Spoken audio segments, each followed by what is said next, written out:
On today's episode, the 2012 State of Inbound Marketing. How Linton Web Solutions took a little bit from NASCAR and drafted on another company. Ooh, how Davidson Academy took it up a level. Clear risk and what risk management is and how to do an awesome job in that industry. And new Facebook business pages. How to be gross in your marketing. All coming up on today's episode. Stay tuned for more.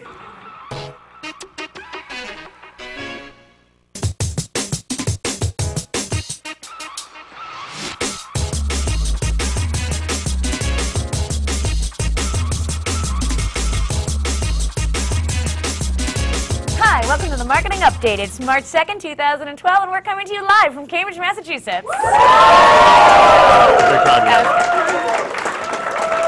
I'm Karen Rubin. I'm Mike Volpe, and Karen has a huge smile because we have a gigantic crowd here today. We're joined by all sorts of HubSpot customers from the Boston Hug Group. We've got the Babson class here. They're all wearing suits, but they're still very good looking, and it's going to be really an exciting show. I love having a crowd. All right, and I love hashtags, so MKTG up is the hashtag for those of you watching live or later in the week. You can watch all the old episodes in iTunes. We like 5-star reviews, and as you can see, everyone's welcome to come to HubSpot TV. We're actually short on seats this week. We are, which is great. Which is fantastic. And so every Friday at 4 we do here. Today we've got the Boston Hug here, which is the HubSpot user group, HubSpot customers that get together to... It's like an acronym.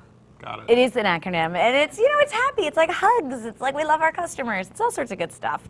There's some smart marketers at this company. And if you want to learn more about joining your very own hug or starting your own hug, learning.hubspot.com/local HubSpot user groups. Yes. If you just go to learning.hubspot.com, it's in the main navigation about user groups.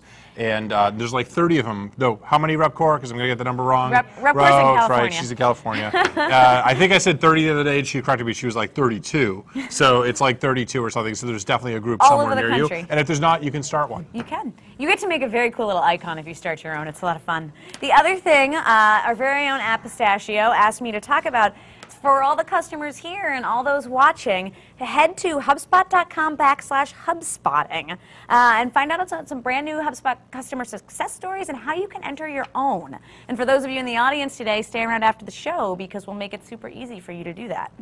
Nice. And lastly, a lot of intro stuff this week. The question of the day, which we will be featuring in a minute and showing you a sexy little video on, is what advice do you have for businesses getting started with Pinterest? We talked a whole bunch about Pinterest last week. We talked about some things that are good, some things that are bad.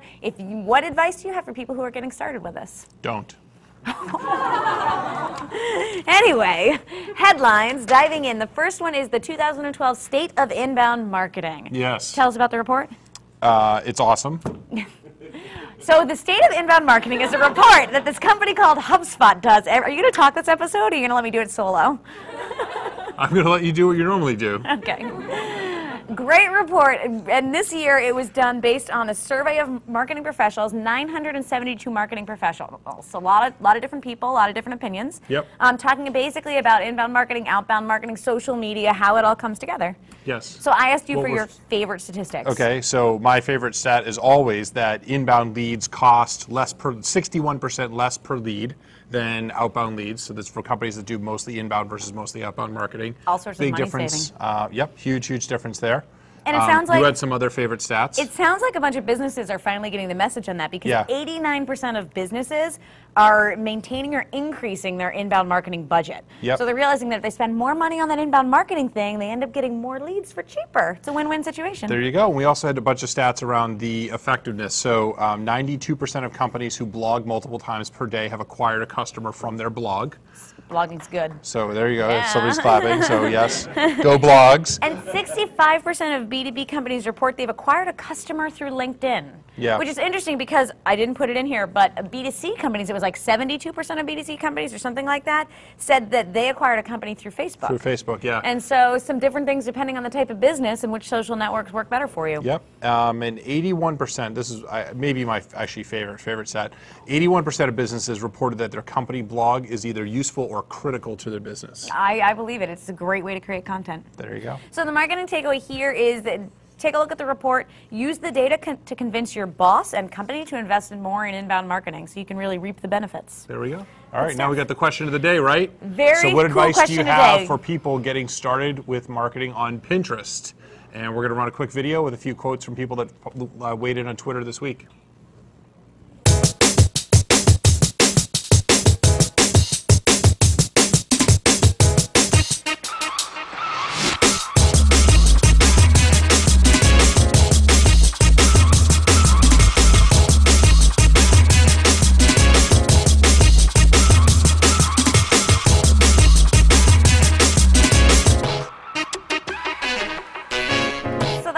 Some advice, but Mike, as we were heading into this, you said your advice would be don't get started on Pinterest. So tell us why. I think if you're a like a consumer brand or like a retailer, it might be a good idea. But there's so many other things right now that I think have a much higher ROI, and I think too many marketers get fascinated with like the new shiny object. And there's a lot of buzz about it, and I know there's a lot of buzz about it because my wife is not a bleeding edge adopter of technology, and she asked me 2 days ago, so what's up with this Pinterest thing? And should I be doing something with this? Liz would like Pinterest. She would. Well, so I told her not to do anything with it and that it was dumb because it's going to save me money. You're so lucky she doesn't watch this show. Sometimes she does, not lately. So in any case, if you want to learn more about Pinterest for business, there's a hashtag inbound chat happening on Tuesday, March 6th, and you can sign in, listen to our very own Pamela talk about Pinterest. It's going to be awesome. Nice. All right. Linton Web Solutions. So what are we doing now? We've got all these amazing HubSpot customers in the audience, and so because our customers are here joining us today, we wanted to do some special focus on stories that involve HubSpot customers. Yep. And ways HubSpot customers have used inbound marketing to do really cool things and lessons we can all learn from that. Yeah. So the first one's Linton Web. Yes, so this is so it's the guy named Daniel Linton. He started the company as a teenager in 1999, which I think is really, really cool. And he kind of, for a bunch of years, sort of bounced, about like 6 years or so, kind of bounced between like 2 and 6 employees, like up and down, based on the number of projects. They do sort of, marketing agency, kind of web building, web consulting type of work. And they get a big project, they like ramp up a couple employees, and then they have to ramp back down, and they sort of bounce around. It wasn't very consistent. It wasn't hard very to keep consistent, a lot of business flowing in. But then he found HubSpot, and he started doing some research into HubSpot, and started doing some projects with HubSpot and HubSpot customers especially, and then basically shifted his whole business to like build around HubSpot. And he's become one of the sort of largest and most prolific HubSpot partners, which is really interesting to go from this really, really small agency. Now he's got 30 people. Yeah, two employees to 30 people, huge growth. So, the huge, big increase, like, 400% increase in traffic and big increase in their blog reach and a 1,000% increase in their lead generation, things like that.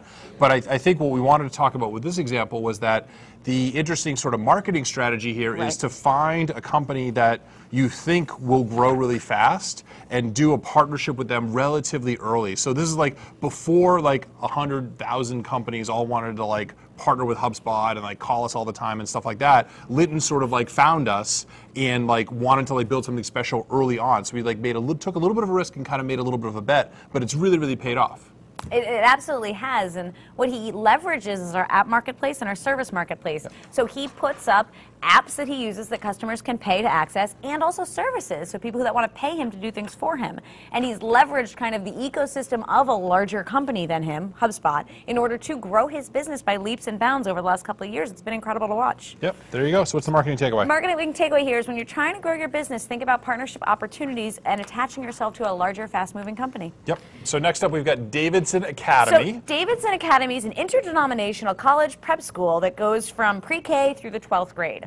And what's really interesting about Davidson is that we talk a lot about marketing as a business. You're a B2B company, a B2C company. Here's how you do your marketing, and everybody thinks about it that way. But for nonprofits, schools, businesses that are a little bit different, they need to do, well, a lot of times they think they need to do things really different, but the fact of the matter is the fundamentals are largely the same.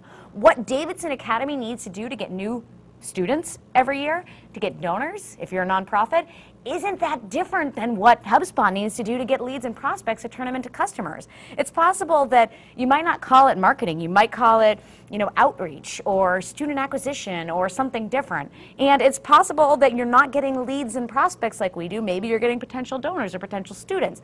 But the fundamentals of the things you need to do, creating content, being on social media, making it easy for people to find the information they want is still the same. And thinking about it all as this big process where there's different steps and you need to measure how many people are in each step and what the conversion rate is among those steps is fundamentally the same as well. So it's like you may call each of the things to something different, but like the whole process is the same in terms of what you should be doing and how you should manage it and what the metrics are. And so Davidson's had a lot of success doing this, and they've had... Hopefully they have a lot of success. Mike, I'm sorry my tongue isn't working as well as it normally does today, and so I'm stuttering a little bit. Normally the old Karen Rubin would have said like, oh, haha, they're not having a lot of sex. I actually missed It's a high school, yeah. All right. But it's a private high school, that's what they do. I don't know. I didn't go to a private high school, but that's what you told me earlier. No, I said boarding schools. Oh, boarding schools, I see. All which right. I did not attend. Oh, you just got to clarify that? You weren't getting lucky in high school? Anyway, they've gotten lucky with their use of HubSpot, and they've had... It's like all the Babson students are kind of uncomfortable right now because we're talking about sex and all the HubSpotters are dying.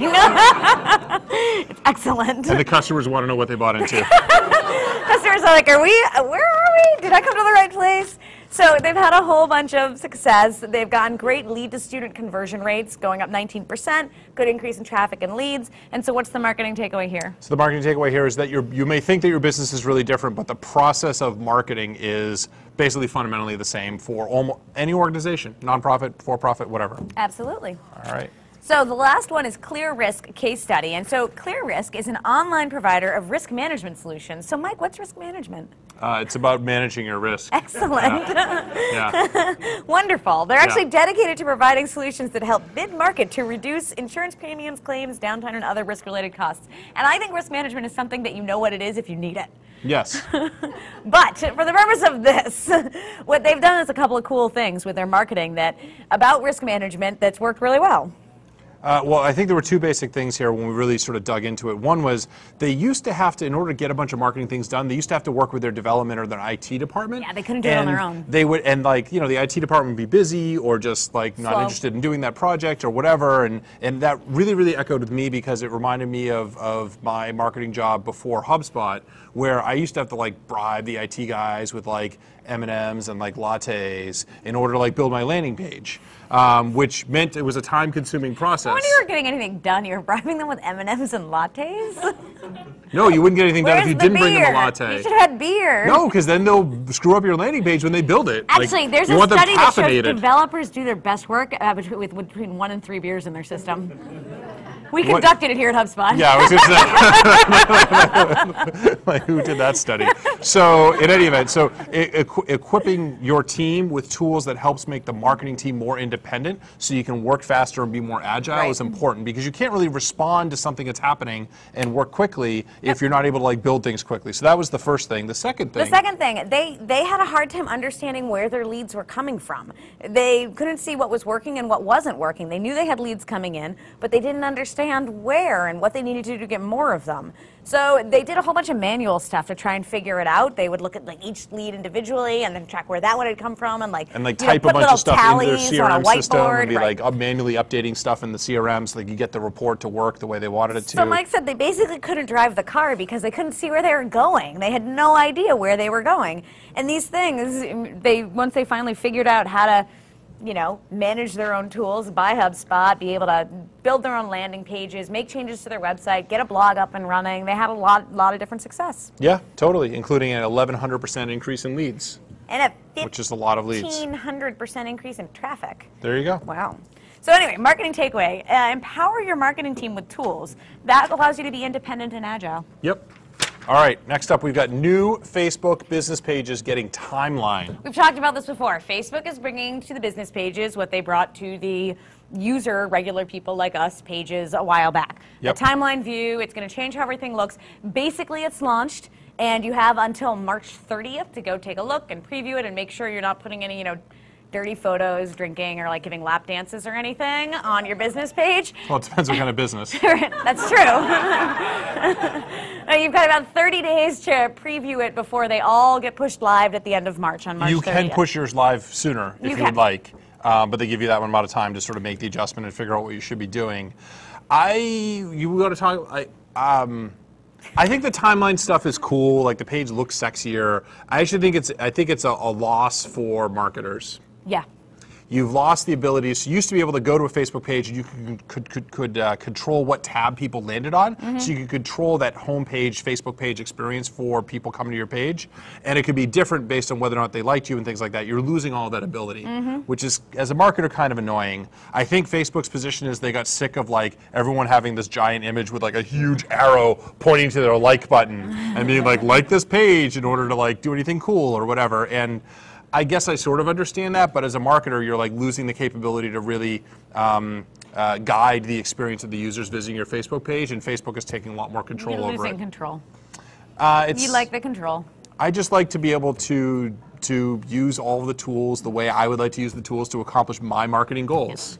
And you're losing a lot of that capability. So you can still pin things at the top of your sort of flow of content, so you can sort of control some of the things that are on that page. But aside from the big image, and then in that big image, they actually have a bunch of guidelines about stuff that you're not allowed to do. Like a big arrow pointing to your like button? Like no big arrows pointing to the like button, no coupon codes or discount codes, nothing promotional. Right. Like it's really like they're trying to go pretty clean.